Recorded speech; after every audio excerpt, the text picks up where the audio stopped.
12 années passées à la tête du diocèse de Liège, Monseigneur Aloïs Jousten a eu le temps de marquer les esprits.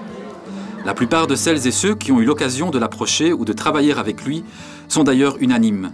Monseigneur Jousten est un homme d'écoute et de dialogue qui n'hésite pas à mouiller sa chemise quand les circonstances l'exigent. Pour preuve, ces quelques témoignages recueillis auprès de personnes qui l'ont fréquenté, parfois de très près. Vous avez pu fréquenter Monseigneur Jousten un peu plus dans l'intimité, c'est quelqu'un d'assez réservé. Est-ce qu'il est dans la vie intime comme il est dans la vie publique ? Je crois qu'il n'y a certainement pas de décalage. Je ne dirais pas qu'il... Peut-être peut-il sembler réservé, hein, mais c'est quelqu'un justement qui, ne se mettant pas en avant ou ne se mettant pas en scène, hein, laisse toujours de la place pour l'autre. Donc je crois qu'il y a une correspondance entre la manière dont il se présente en public et la façon dont il se tient avec ses collaborateurs. Hein. Je ne parlerai pas dans l'intimité, mais en tout cas dans des relations de proches collaborateurs. Hein, donc c'est quelqu'un aussi qui incite et qui veut parler vrai. Donc, et là aussi, je trouve que ça a été une très belle chose. C'est la manière dont on a pu se parler et s'entretenir parfois sur des questions où il y avait des points de vue sensiblement divergents, mais sachant que l'un comme l'autre, ou avec le conseil épiscopal, on suivait un cap et qu'il fallait marquer non seulement une cohésion dans la discipline, dans la façon de se tenir, mais vraiment une cohérence dans les projets engagés. Et dans les événements qui ont marqué le diocèse, est-ce qu'il y en a un en particulier qui vous frappe? Son ordination épiscopale en 2001 a été un très grand événement. Et il y avait un monde fou et c'était très émouvant parce qu'on a tout de suite senti un lien comme ça entre le pasteur et son peuple.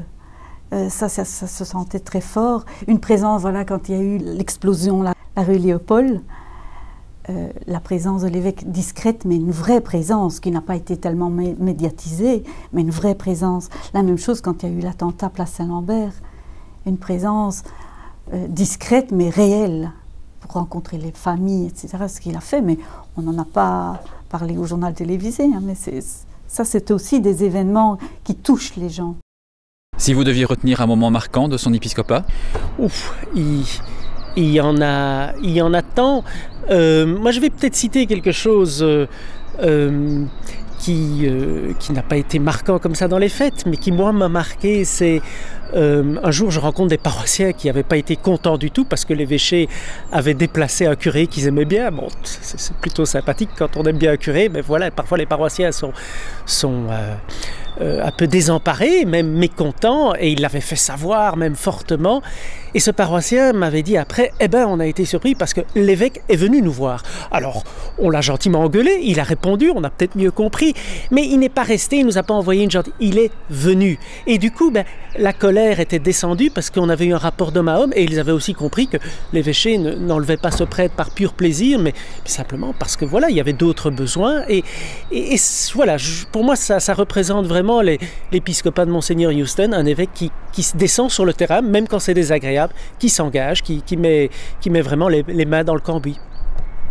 Monseigneur Jousten, pendant tout son épiscopat, a été très attentif aux plus pauvres, à la fois ici dans le diocèse au niveau Belgique, mais aussi dans les pays du Sud et à travers tous des projets que nous avons soutenus, Caritas.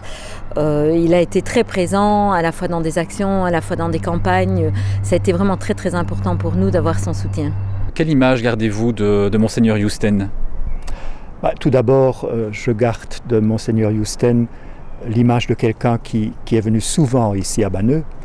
Je disais même en blaguant parfois qu'il méritait une seconde résidence ici, parce que vraiment, il est venu souvent, il a un grand attachement à la Vierge des pauvres, il a souvent rassemblé des groupes et le diocèse ici à Banneux, et je pense que ça dit un peu sa conviction que Banneux, c'est un pôle dans le diocèse, dans la province de Liège, un pôle qui a été offert évidemment par le ciel, puisque c'est Marie qui nous a rendu visite dans ce petit patelin. Et je pense que Monseigneur Jousten est vraiment quelqu'un qui a pu apprécier et valoriser ce pôle de la vie d'Église. Le fait d'avoir beaucoup écouté et rencontré des personnes est vraiment a été ressenti comme un bon pasteur, quoi, quelqu'un qui à la fois écoute et mène un peu ses brebis, parce que même s'il paraît comme cela très à l'écoute, ce qu'il est, c'est aussi quelqu'un qui est déterminé. Je viens de parler de l'audace dans sa parole, dans les paroles qu'il peut prendre, des prises de position, mais c'est aussi quelqu'un qui tout à la fois en écoutant, sait aussi vers où il va et mène la barque, quoi. Et donc voilà, l'église, c'est symbolique, nous sommes tous dans une même barque, mais là, moi, en tant qu'assistante paroissiale, c'est mon évêque, c'est lui qui m'envoie en mission, et je sens vraiment que là, il sait ce qu'il veut. Ça ne veut pas dire qu'il ne va pas changer d'avis à certains moments, mais il voit où il va, et avec son air très attentif et tout, il est quand même très déterminé, quoi.